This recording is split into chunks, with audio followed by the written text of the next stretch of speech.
Welcome to TimeBender Talks, the ultimate destination for professional photographers. This weekly podcast is hosted by Peggy McCartha, a certified professional photographer with over 30 years experience and the creator of the Headshot Strategist certification program. Peggy interviews a diverse range of experts in business, branding, marketing, networking, and photography. So whether you've been doing this for years or you're just starting out, we've got you covered. Oh, and don't forget to hit that subscribe button so you don't miss out on our latest episodes filled with tips, insights, and lots of fun.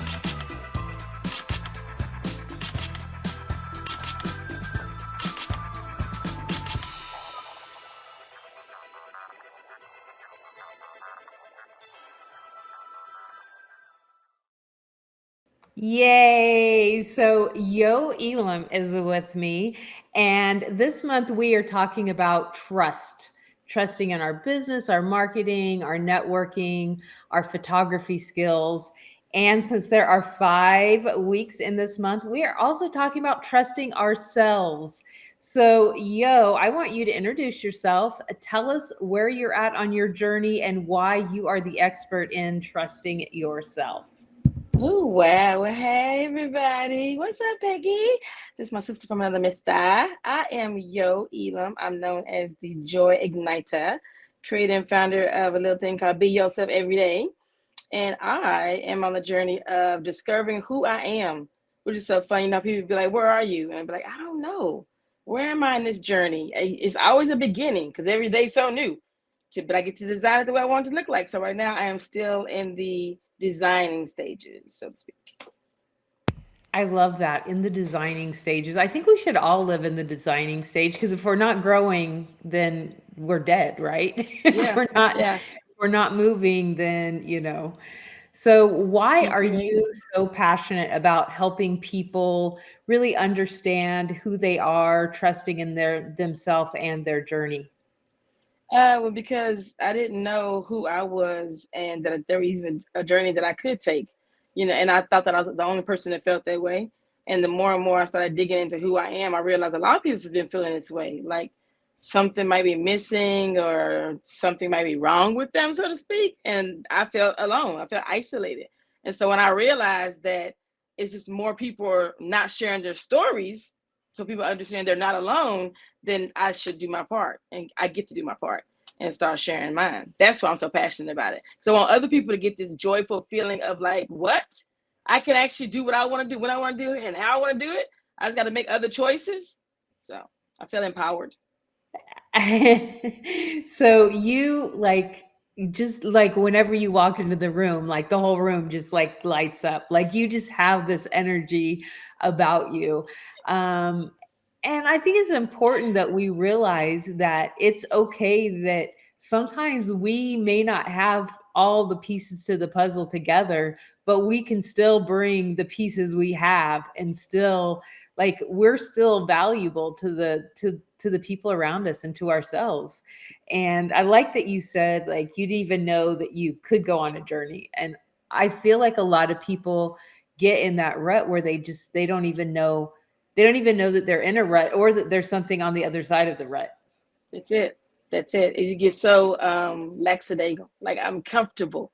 Everybody gets so comfortable. It reminds me of those movies, like Wally, where everybody gets real big on the spaceship because everybody's got so comfortable. Everything's so convenient. We don't think for ourselves anymore. We don't really do for ourselves anymore. So, and that's the external. What about the internal? Like nobody process. I didn't even know you could process emotions. I didn't know any of this stuff, So I'm just going through the rat race, as they call it, right? And I'm running, and here it is. I didn't even know there was other types of races, or other things that you could do. So it's been overwhelming and exciting for me at the same time to realize how much power I had that I didn't know I had. And even though I have it now, how much impact I can make in my life by designing it the way I want it to look. It's been more than eventful, to say the least. It's been interesting. Yeah, I can relate to that. Like knowing that we're supposed to process our emotions. I was raised in a family where we weren't allowed to show emotions. So like whenever I felt an emotion, I just like tucked it away. Like even if it was joy, happiness, if it was mad, anger, whatever it was, it just got tucked away. It was like you know, Yeah. We was in we the can't express those things. Heaven forbid. what? And everybody know you feel something? Are you kidding? What? Bring shame on the family and ourselves? Yeah, we were raised by the seen, not heard generation, but we were the see the way we want you to look and hear the way we want you to sound. So it was Exactly. like when you said something, if it was agreeable to my parents, they said, "Oh, good girl, you did a good job." But if it did, "Oh, no, we don't do that. We don't do that." So it's all this that fakeness. That's why I think I despise it to this day, because I was always so stifled. I used to use the word a lot. I felt so stifled growing up. Like I didn't Yeah. even know, like you're not numb so many things, because I didn't know there were emotions other than perfection.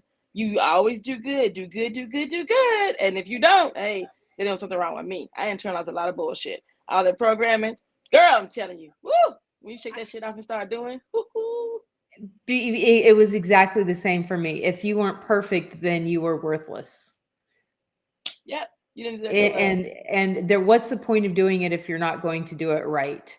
And whoever makes the standard of right, wasn't, was somebody else's idea. Like there's a Yep. lot of ways you can do things right, but not when I was growing up. There was one right way, and if you didn't do it that right way, and if you didn't just Then you happen was to know wrong. how to do it that right way, you were wrong. Yeah, you going straight to hell. How dare you? What? No, you don't, you don't, you don't. Like it just ooh. And there's so many more of us's, I'm making up words, out there. I like that. There's so many of us still out there that are still living that people pleasing, trying to make sure everything, I mean, just stifled and unfulfilled. And I'm just, oh girl, I just want to get out there and try to like not rescue, because nobody's like, they don't know they're lost. So I can't say rescue, and not broken, because not fix because they're not broken, but just empower, and fulfill, and just let you know you ain't gotta live the kind of life. You just don't. Yeah. Ooh. So why would you say that self-care, self-love, self-realization, maybe self-realization is the right word, is so important if you want to run a profitable, successful photography business or any kind of business? Oh wow. When you know who you really are, and you understand like how you're wired, how you function, and you get that empowerment of knowing that you get to choose who you want to work with. And it doesn't have to be based upon anything other than your desires. When you are really self-realized, then everything is based upon you. And it sounds selfish, but it's not. You can design the way you want things to operate around you, create your own systems, create your own team, and everything can be almost perfect, even though there's no such thing. But because you know who you are and what you want, what you don't want, that self-realization just gives you a foundation to build on and to continue creating, so you can do what it is you were really called to do based upon you.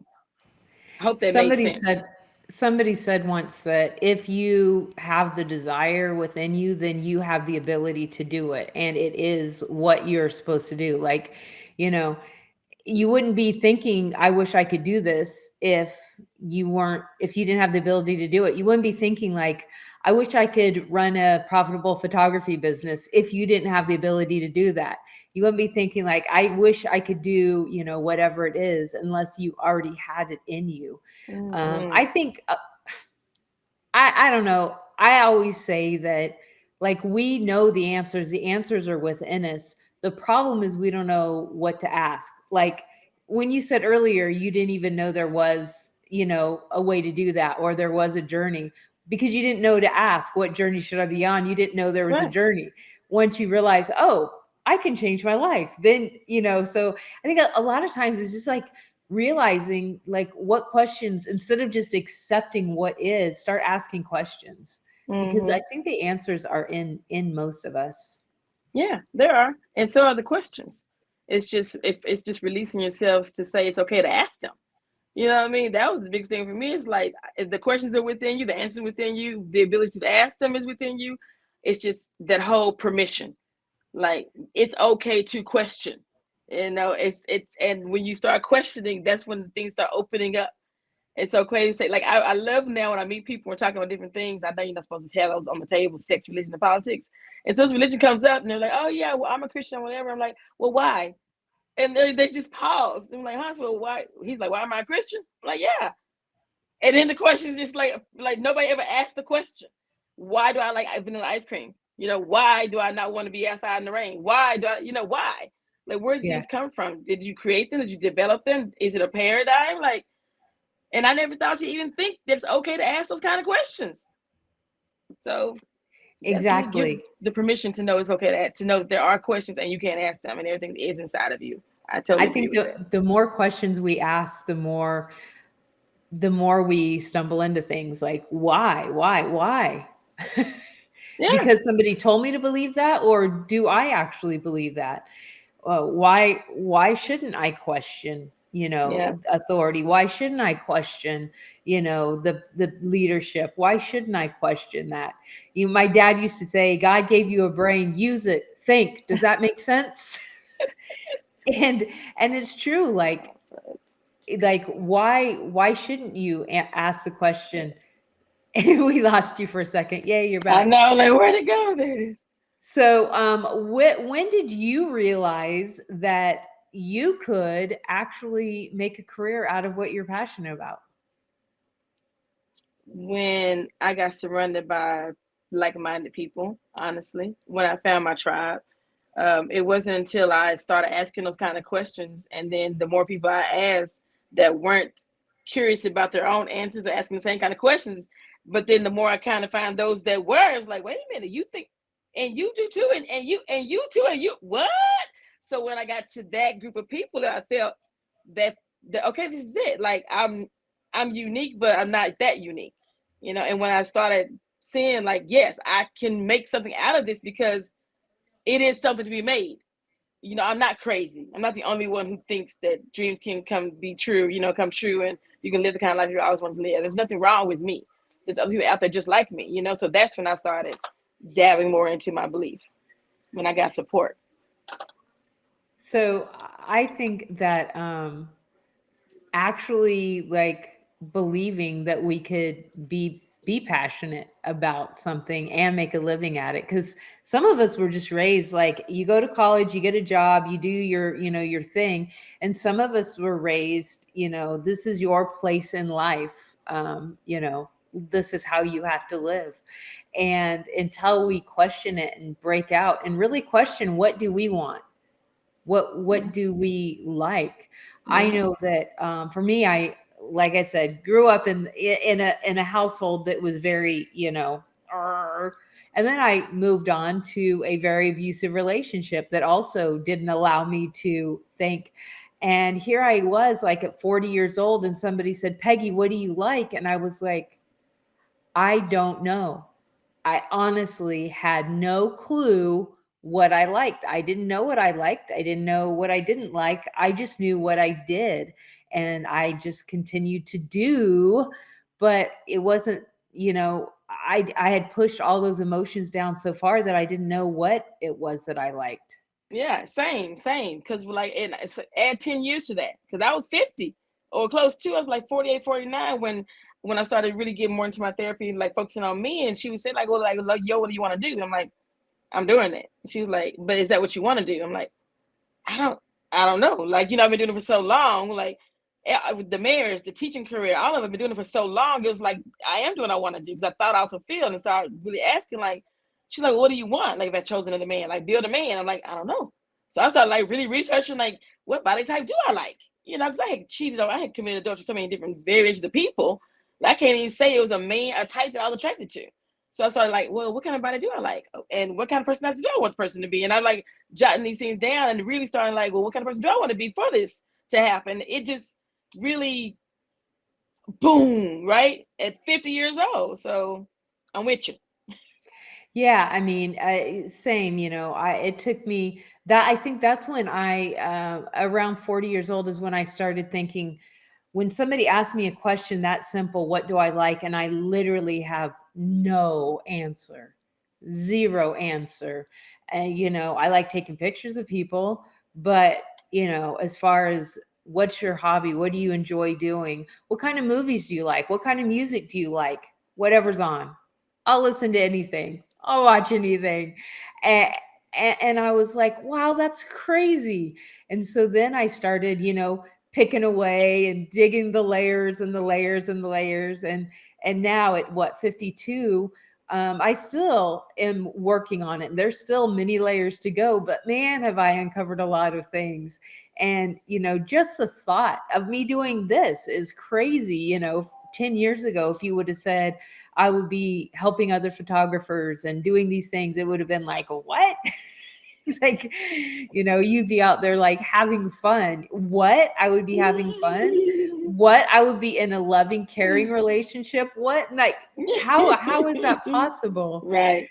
And it's fun to watch when you think about it, unfold. But it all has to start by asking a question and really digging into that. Like, so, I know you have a lot of passions, and you are like, you're funny. You're just talented.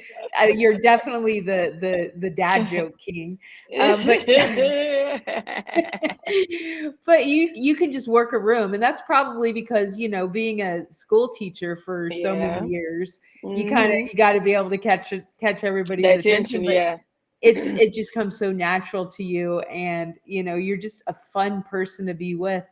And I don't think people would see you and think, man, Yo's been struggling. Yo didn't even know who she was, or Yo went through all these things. So we can't really judge people from the outside. We need to like check in and talk to people and like, how are you? And give them safe places to grow, and give them safe places for feedback. So that movement, check on your strong friends, it's so real. Because if you looked at me outside on any kind of level, whether you look at me on my resume, if you knew me as a friend or family or whatever, you thought that I was like the shit. Like Aunt Yo is awesome, and my sister's this, and my baby sister's this, and oh, my daughter, and oh, my wife, and oh, my mama. Like, you would just think like, oh, my girlfriend. But inside, girl, just this pit of pain and anger that I didn't even know existed, because I kept trying to cover it up myself. Just kept pounding down.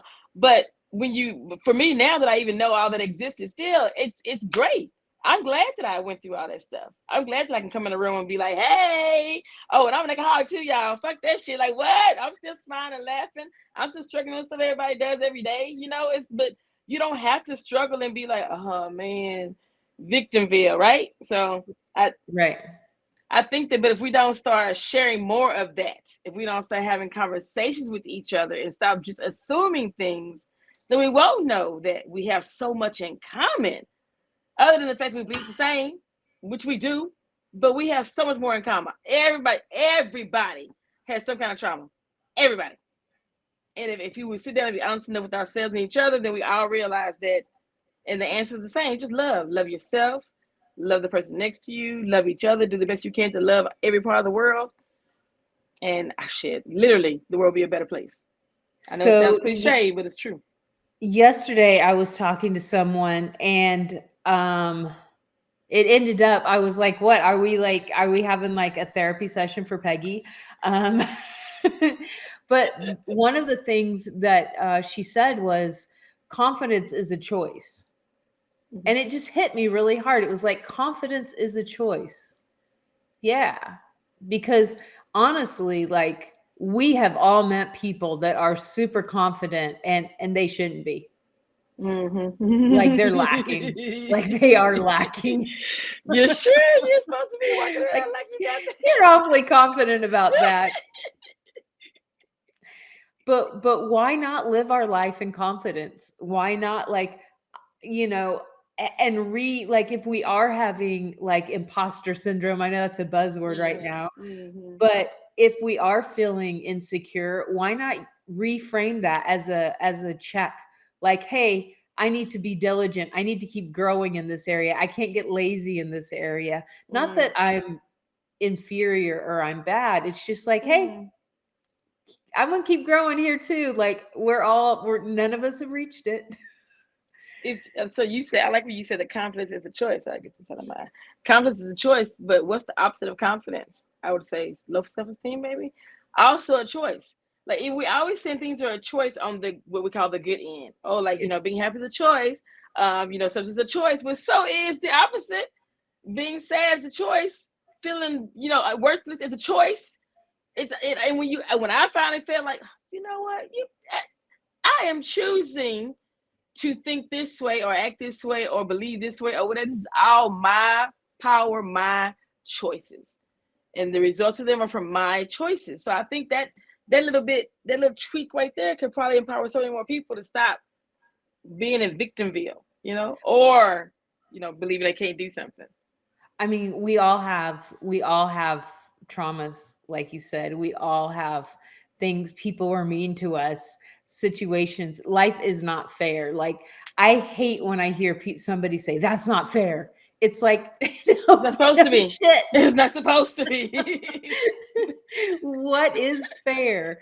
And how is it fair, that I got stuck in this body and somebody else, is out there really athletic and able to do all these other things? Like, how is that fair?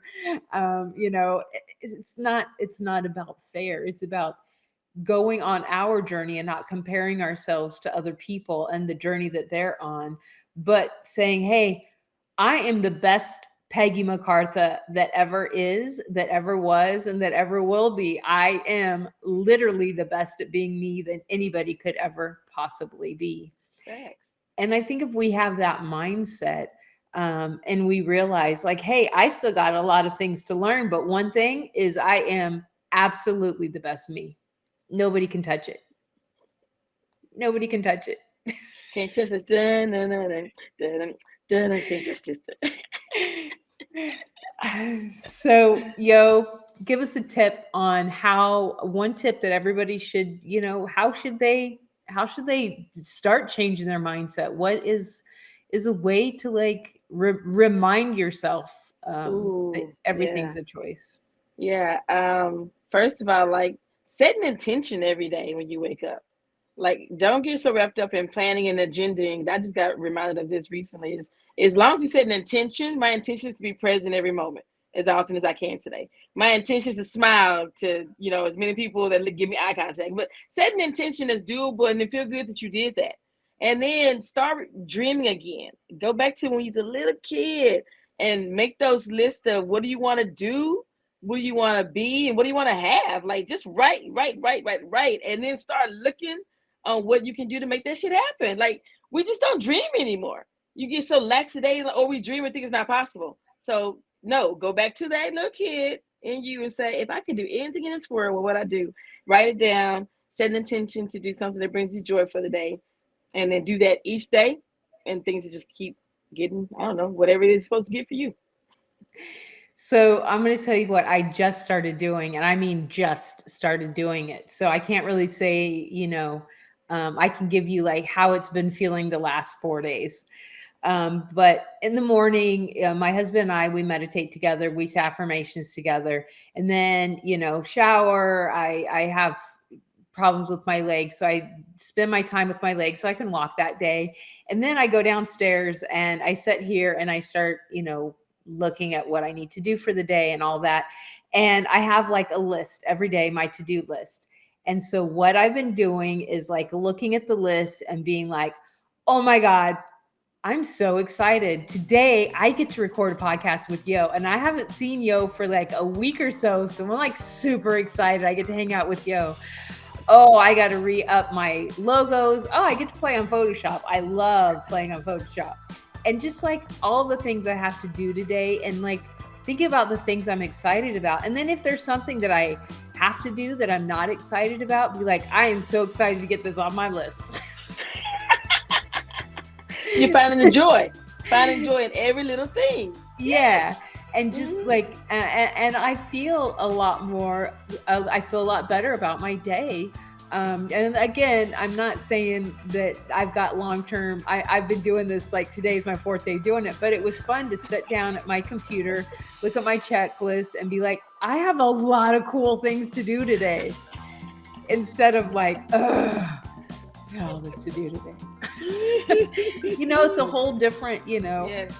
When you're like excited to do those things versus, oh God, it's going to be so busy. I got so many things I've got to get off my, And, and then, I normally don't have clients on the days that I record. So I don't have clients today, but tomorrow I've got clients, and it's like, I can't wait, because I love getting clients in the studio. Like, it's my favorite thing to do. And, just kind of be your own cheerleader. I don't know. Yes. Great tip. Yeah, that's right. Be your own cheerleader. Mm-hmm. Okay, so we can't have Yo on the show without a joke. So give us your best corny joke. Oh, my best one. I need to stop saying the same one, but I just can't help it. What do you call an old snowman? Don't say anything, because I already know you don't answer. What do you call an old snowman? Water.